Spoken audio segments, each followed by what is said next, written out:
I relaunched this channel here in January 15th to be exact, when I put my first proper video up. And I have been releasing a video a week since then. That's about 5 months. I didn't actually have a video ready for today, so I'm doing this somewhat impromptu video. It's my birthday. Oh, happy birthday, Mike. Thank you very much. And I'll be darned if this is the week in my first 5 months that I failed to get a video out. So here it is.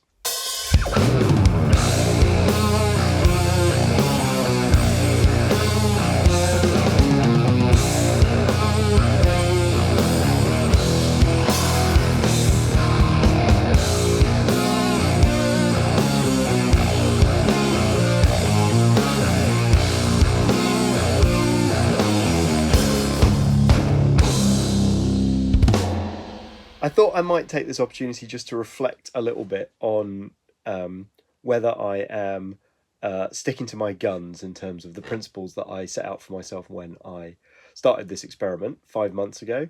And also, I want to share some of the things that I'm working on. So one of the principles that I had when I started this was that I would share my work as I went along.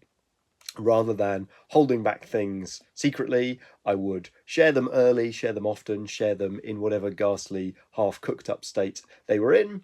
And if you've been following along on the channel, you will see videos of me playing different versions of different games that I'm fiddling about with.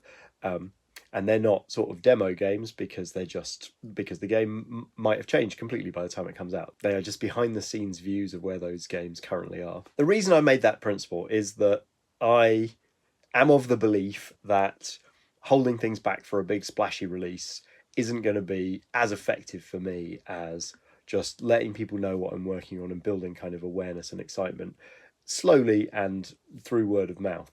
I don't have enough money or enough of a sort of social media following to be able to do big splashy marketing releases. So the advantage of doing a big surprise, there's a new thing that you didn't know was coming and here it is, everyone get excited, oh my god, that doesn't seem like the right strategy for me. And so I think I want to continue on this journey of telling you about stuff that I'm working on, even at the risk of getting you excited about something that you aren't able to play, and to temper that problem by releasing things as early access through itch and letting you play them and help me develop them and playtest them, so that if something catches your interest, you can get stuck in as soon as possible. Now, I am going to share a number of projects in this video that I've been working on, not all of which you can get an early access version of on itch, but I last week just completed the manuscript for Pacific Command, my newest game for Osprey. It's with a lovely proofreader at the moment, and I'll probably be turning it in this week. And that has sort of freed me up psychically to work on some other things. So you can expect some more itch drops from me over the next month or two as some of these things get tidied up into a place where I'm happy to release them early access.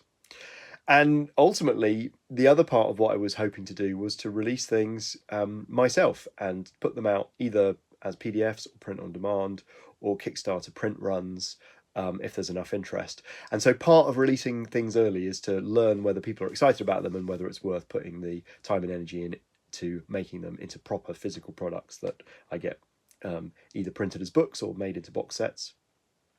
So I'm also excited to share these things because maybe not all of them are great, and some of them you might be less interested in. And if lots of people are less interested in a project, then that will maybe sink to the bottom of the list and it won't be the first thing I put to Kickstarter. But if everyone gets excited about something, if one thing catches people's imaginations in a general way, then that's a potential hit that I've got on my hands, and so I will bump that up to the top of the queue. The other thing I think that I wanted to mention was I started this YouTube journey with a hope to keep this very casual and very low stress and quite low production values, so that it's mostly me just sharing my journey and chatting to you.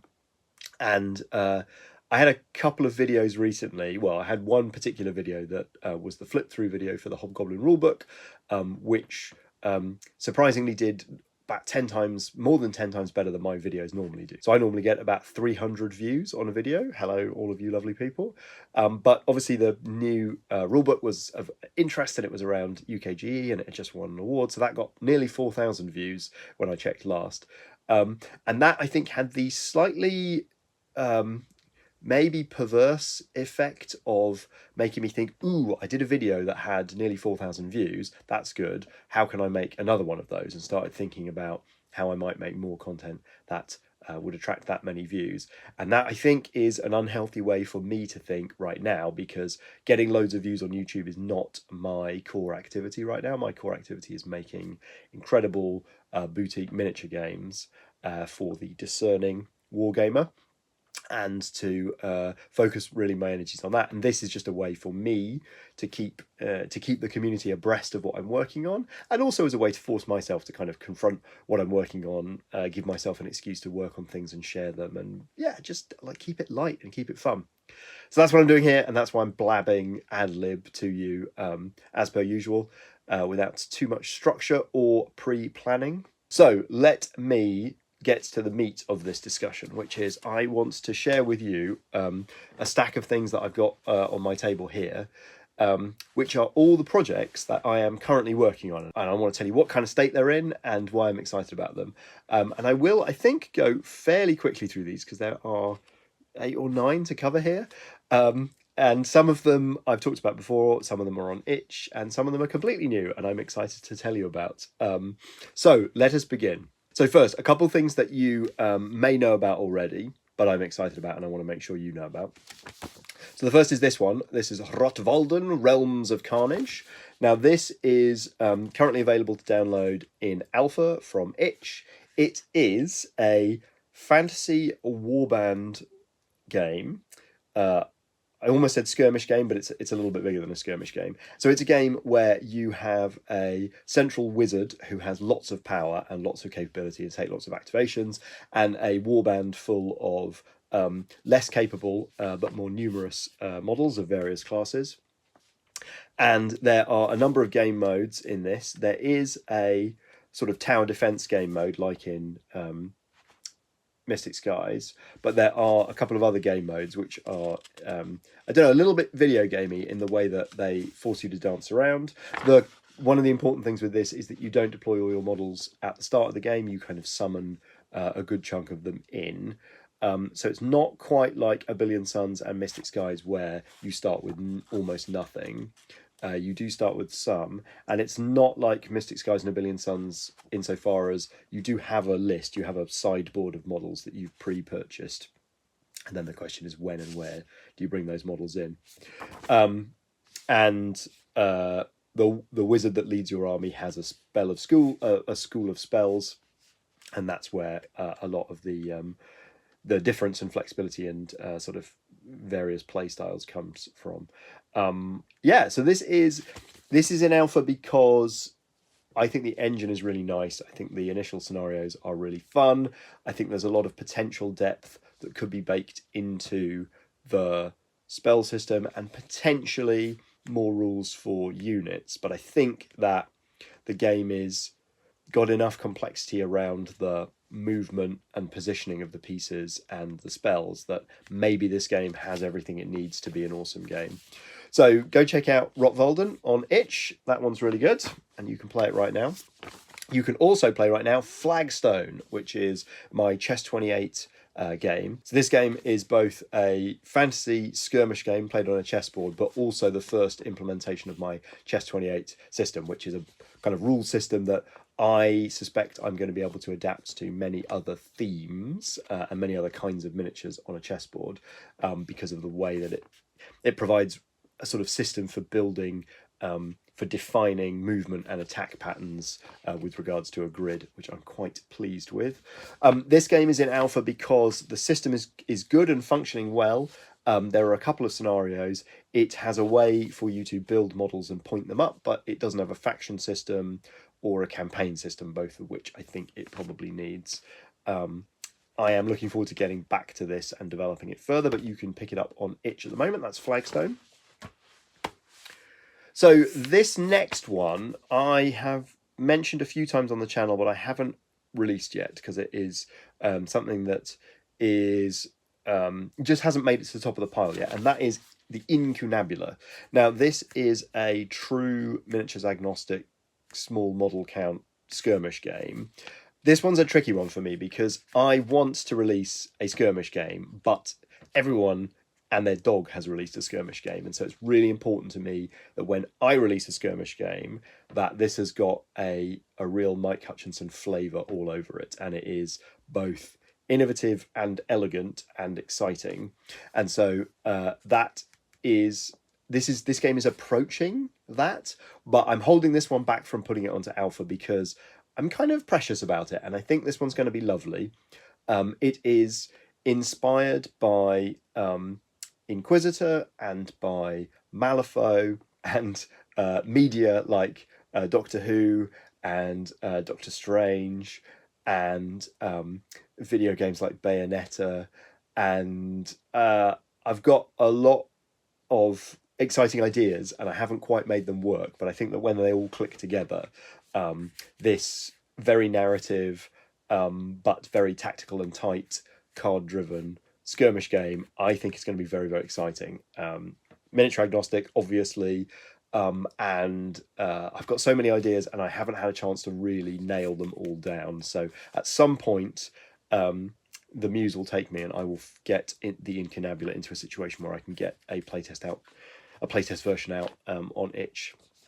So stay tuned for that. That is my solution to all kind of fantasy, cyberpunk, and science fiction narrative skirmish gaming. More on that soon. Okay, I mentioned this one recently on the channel. You may have seen me playing it on a chessboard, and that is Perilous Tales. This remains very dear to my heart, and particularly a number of people have come up to me at the conventions this summer and said how much they like Perilous Tales and how much they're hoping to see me do something with it, and I ought to do something with this. And it is a game that I wrote quite a long time ago at this point. I think the basic engine goes back as far as 2016. And I want to sharpen up some of the systems in it. I think the AI system is a bit flabby, and there are definitely a few nips and tucks. But like the engine itself, I think I've tried a couple of different revisions of it over the last 4 years, and I don't think the engine needs messing with. I think this is a great solo pulp adventure and horror adventure game. I think it's great how it is. I think one of the things that could be really good about this game is if I put it in a box and I give you some cards and some tokens and a rule book, then I think Perilous Tales will really sing, because some of the mechanics could be made a little bit less clunky or made more easy to remember if they were based in little card decks and stuff. So I've been working in the background on trying to envisage how this might manifest as a box of cards and counters. Still, retaining all of the miniature agnostic 2x2 free movement loveliness that Perilous Tales is, but just wrapping it in a really fancy suit. So it remains the case that I feel like this is probably going to be my first sort of properly produced box of stuff made in China Kickstarter, but I'm not promising that. That's up to the whims of fate / my brain. But Perilous Tales still very much in my heart and in my mind, and I plan to do something with this. This is available to download from the Planet Smasher website. I should probably put this on itch, actually, because why not? And then you could give me $5 for it if you think it's worth $5, which of course it is. It's a really lovely game. What else is there to say about Perilous Tales? Download it and play it. You can have the whole thing for free right now. I just need to figure out how to put it into a lovelier package and help more people discover it. Okay, so now we move into the realm of new things that I haven't talked about yet. And I was thinking about sitting on these things and announcing them when I'm ready to share them with you. And I will announce them when I'm ready to share them with you, but I think I wanted to keep to my principles and share what I'm working on as I'm working on it. As I said, it's my birthday today. I don't want to spend all day making a bunch of gameplay videos, and frankly, I'm in the middle of writing some of these things, and I wrote 5,000 words on one of these projects on Monday. I wrote 104 special rules, a long list of potential special rules for one of these games yesterday. I'm very much excited and working hard on these games. So I want to share them and just tell you about what I'm working on. And, maybe some of these things will get released to itch very soon, or even something else. Maybe they'll go into print on demand. And I will explain as we go through these. So, speaking of things going on itch, I think it's quite likely that I will put this up very soon. I just need to have a conversation with one company who was sort of sniffing around, potentially interested in this. So when that conversation resolves itself, then I will know whether it is right to publish this. And that is a game called Space Gits, which is a looter-shooter miniatures game for 2 to 5 drunk-ass space orcs. Now, what this is a bit of an experiment. It's a totally orc-based miniatures skirmish game. I mean, I say orcs, it could just be mutants of all kinds. And this is both a love letter to old space orc models.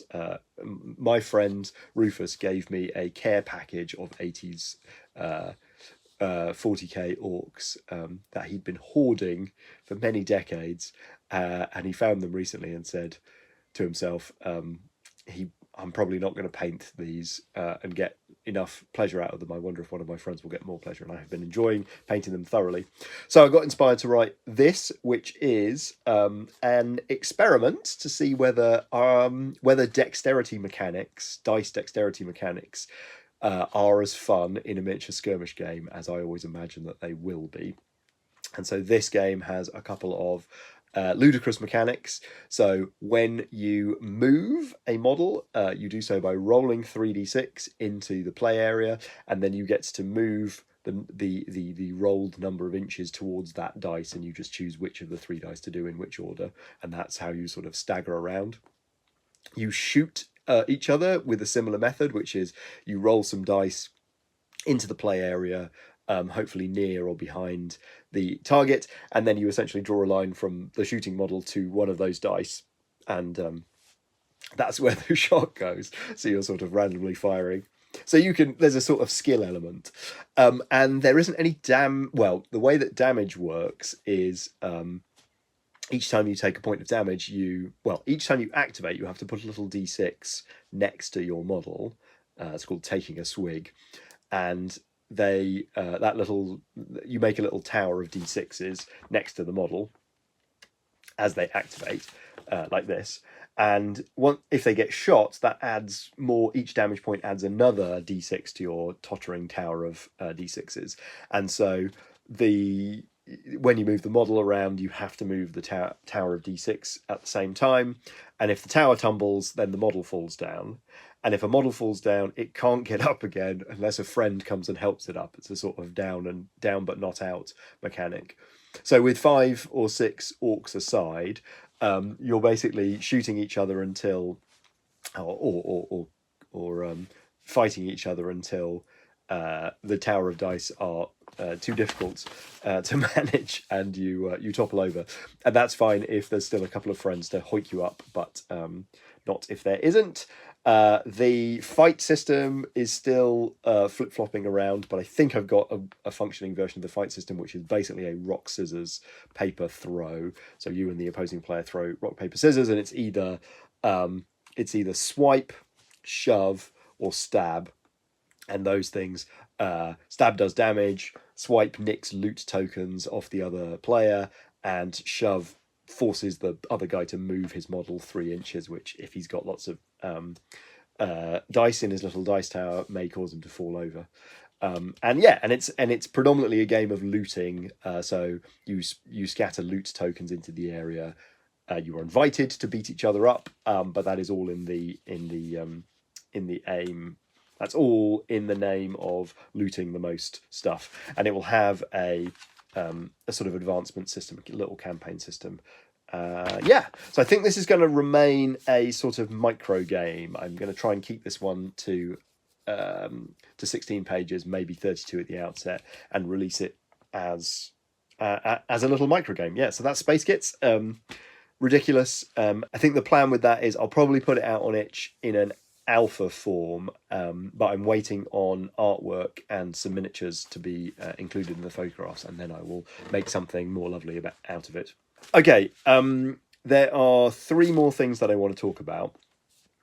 The next 2 are honestly related to the recent announcement from Atomic Mass Games that X-Wing and Star Wars Armada are finished. They are not releasing any new products for those games, which is frankly extremely sad, particularly how X-Wing was, at one point a genuine top-tier competitor for Games Workshop games, and is honestly just a really lovely game that I still enjoy playing to this day.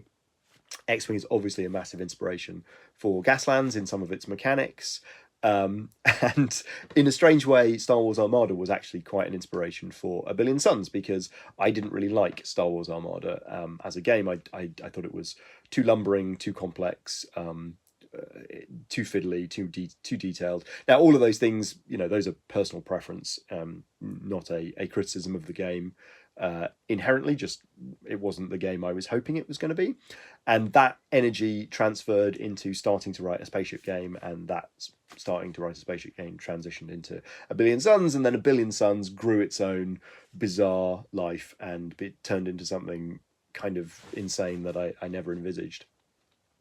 So the imminent death of those 2 games is sad for players of those games, and I think for the industry in general, but it is kind of good news if your name is Mike Hutchinson and you have some spaceship related games in development that might provide some third-party software for those miniatures as hardware.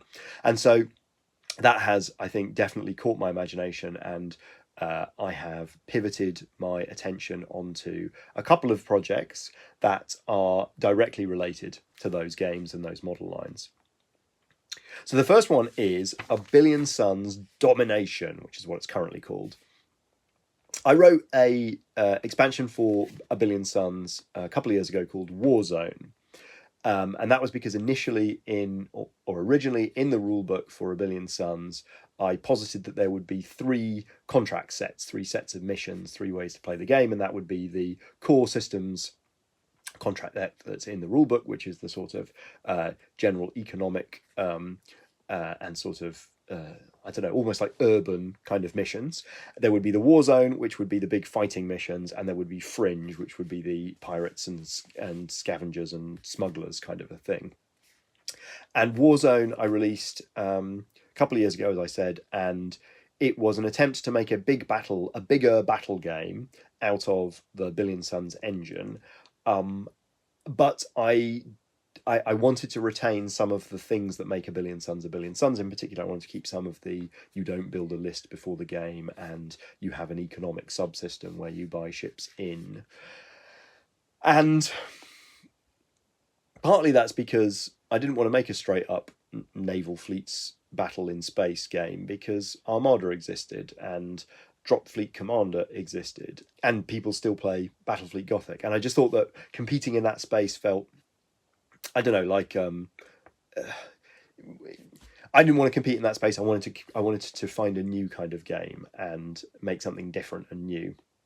Now, the energy that I'm carrying around right now with the death of Armada is that Armada provided people with sort of what they were looking for, which was a very deep, strategic and competitive spaceship combat game with lots of variations and things to explore. And I had an opportunity recently to play a few spaceship games. So I was over at Gav Thorpe's place last week, and we played a game called War Rocket and a game called Rocket Men, which is an old WizKids Pocket Models game. And that sort of, the experience of playing those 2 spaceship games made me realise that I too like pretty straight ahead spaceships blow up other spaceships stuff. And A Billion Suns has an extremely lovely combat system at the heart of it, and a pretty decent movement system. And all of the framework for a exciting and satisfying battle game. So basically, what I'm saying is that I'm working right now on a expansion for A Billion Suns, which I could have maybe called Warzone version 2, but so as not to confuse everyone, I'm going to call it something different, and it is called A Billion Suns Domination at the moment. And this is going to be a bit of an experiment, because it's going to be a expansion for A Billion Suns that uses most of the core rules of A Billion Suns, and you will need the core Billion Suns rulebook to play this, but it futzes with some pretty critical core elements of the game. So in this game, you will build a fleet list. You will build that fleet list, and then you will deploy that fleet at the start of the game. Deployment will still be from jump points, and there'll be lots of exciting ways. There'll be lots of exciting different ways for you to deploy your ships. These don't really come out very well on camera. In fact, these diagrams don't really come out very well in print. Time to think about these diagrams differently. But it also futzes with the activation system, because when you've got a big battle game, when one has a big battle game, it's always worth thinking about whether the activation system is doing the most job to excite people. And alternating activation in A Billion Suns is good and fine, but I'm starting to turn as a designer against alternating activation a bit. I think it was hailed as activation system solution to all problems, and I think it has its own problems. So I am working on this expansion for A Billion Suns in order to provide a battle game system that you could use with your Armada ships, and to experiment with where I could push A Billion Suns in terms of opening it up into a spaceship battle toolkit that can do lots of jobs, not just the crazy core systems contract economic game that I wrote into the first edition of the game, but what else could it do? Could it do good deep faction-led battle game stuff? And I'm doing that partly because I want to offer an alternative rule system for Star Wars Armada players and models, but also because I'm experimenting with the game, and I'm thinking about what a second edition of A Billion Suns might look like, and this is helping me discover that. So I probably won't put this on itch. I will probably go straight to releasing this as a PDF expansion for Billion Suns, because Billion Suns is a game that exists, and I want to make sure that I do a good thing by Osprey to make sure that this expansion can sell more Osprey blue books of A Billion Suns. So yeah, that is exciting. That is very much front and center in my imagination right now, and it's been one of the things that I've spent the most time on over the last week.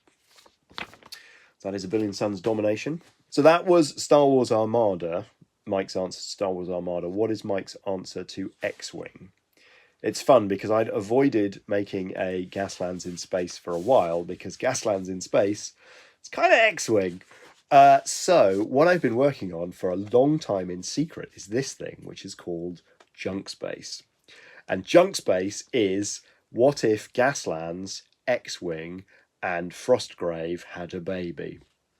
And I'm very excited about this. So this is going to be a Gaslands template-driven space fighter game. You will use small scale starfighter miniatures like your X-Wing collection, or like any other thing that you've 3D printed. It works really nicely with Aeronauticus Imperialis models, all of those aeroplanes that are now going to be released for Imperialis Legiononius. God, the naming of those Forge World games is awful. Come up with better names. What was I saying? Yeah, this is Junkspace. And so you take your miniatures and you use your Gaslands templates, and you zoom around and you do a bit of shooting each other, but mostly you do some collecting of loot, and the loot might have treasure in it, and you're trying over a number of games to, maintain your gang, repair your broken ships, discover cool new items, and unlock more powerful equipment.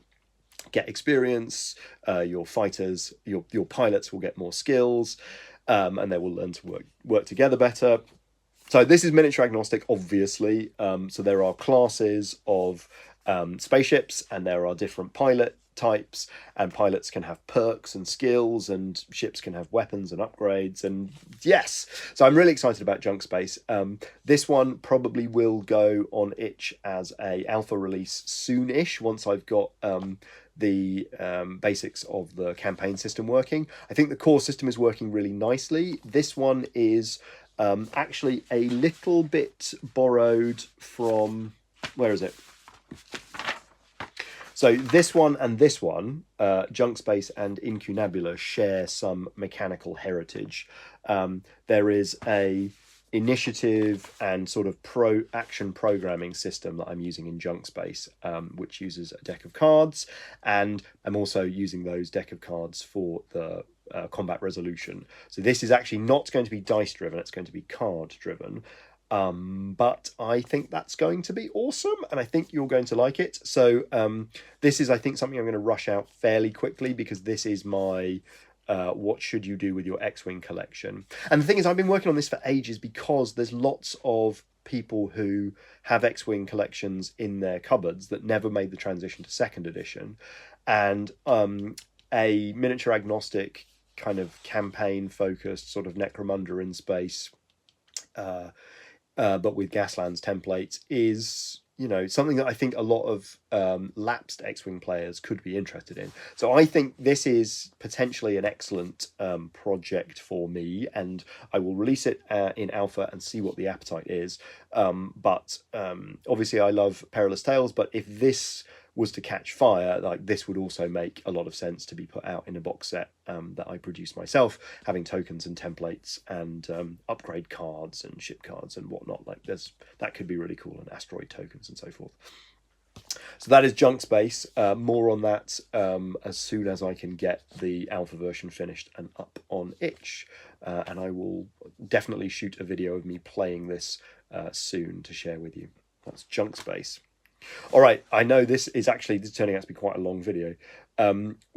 One more thing to share with you, and this was something that I wasn't sure I was going to hide and talk about only once I'd released it, but let's stick to our guns, and that is this one, Gaslands XL. So I wrote this expansion for Gaslands many years ago. It was supposed to be the article that I was putting into Blaster Volume 5, which was the fabled blaster that didn't get made because the supergroup broke up just before we put that one together. But I had already written this one. I had run the community card build competition, photography competition, and this thing is incredibly topical now, because Furiosa just came out. I watched it a couple of weeks ago, just before I went to UKGE, and Furiosa has surprisingly big automobile battles, post-apocalyptic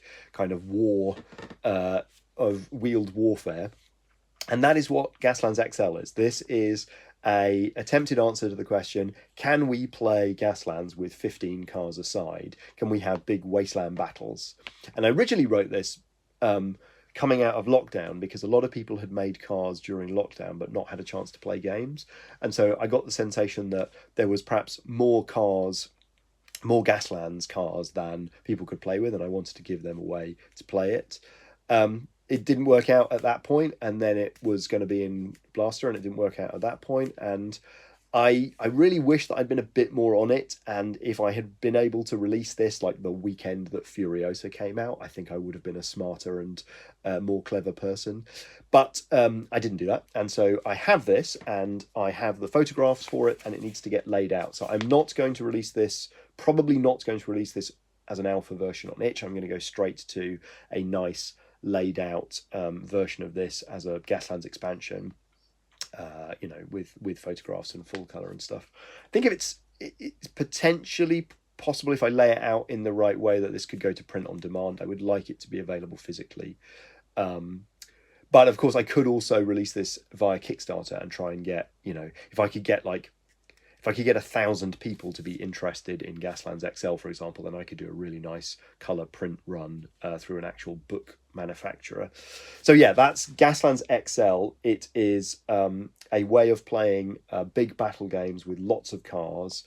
Some of the cars remain solo, what's called heroic vehicles, and they're allowed perks and they activate individually. Most of the other vehicles squad up into squadrons of 3 vehicles, which have to sort of activate and move together and can't have perks, but you get 3 vehicles for the price of 2 when you build a squadron.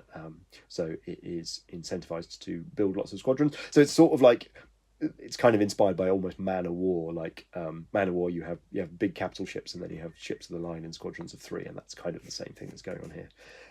Lots of new scenarios. I think there are 8 or 9 new scenarios. There's a couple of bits of new terrain. There are proper rules for mechs and super heavy tanks, because one of the secret uses of Gaslands XL is you can actually use it to play a kind of micro armor game or an epic tanks battle.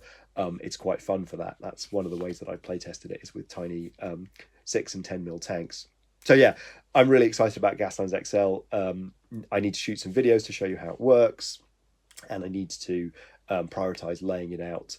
And I have everything I need for this, really. I don't really need any artwork because I've got these beautiful photographs from the community. So I just need to get off my butt, lay this out into a nice document, and then figure out whether I am releasing it as a PDF only or trying to get a physical version. And maybe I don't need to decide about the physical version before I just release it as a PDF. I don't know. This is the kind of stuff that I haven't quite figured out what my strategy is. So yeah, that's Gaslands XL. All right, that is me keeping my word that I will not keep any secrets from you, and I will share things even if it's too early for you to be able to get involved with them or download them or buy them. But that is an emptying of my Planet Smasher games design brain for you to get intrigued about. If any of those things in particular piques your interest and you want to play one of those things immediately, then please let me know in the comments below. Tell me which of those things you're excited about, and that will almost certainly get me excited about them, and then I will prioritize working on them, because that's my process, people. Please like this video, and please, if you have not subscribed to my channel, then please hit the subscription button. Tell your friends about these games that I'm releasing, and maybe play one or two of them with your gaming buddies or your gaming group. It's the most I can ask from you, and it's the most you can give me. The other thing that you can give me, of course, is money, and you can either go to planetsmashergames.com to find how to purchase my games, including the new multi-award-winning Hobgoblin Brutal Fantasy Battles, or you can support me by dropping a couple of bucks in the tin on a monthly basis at Patreon, by patreon.com/PlanetSmasherGames. And if you support me over on Patreon, my eternal love and gratitude goes to you, because that is a huge a hugely important way for me to keep this job of creating all of this crazy nonsense spewing out of my brain on a full-time basis. So if you want to see all of these things emerge, first as cheapo PDFs on itch, and then as lovely full-colour delightful miniature games, then yes, keep watching videos and supporting me on Patreon, and thank you so much. All right, until next time, I will see you later. Bye-bye.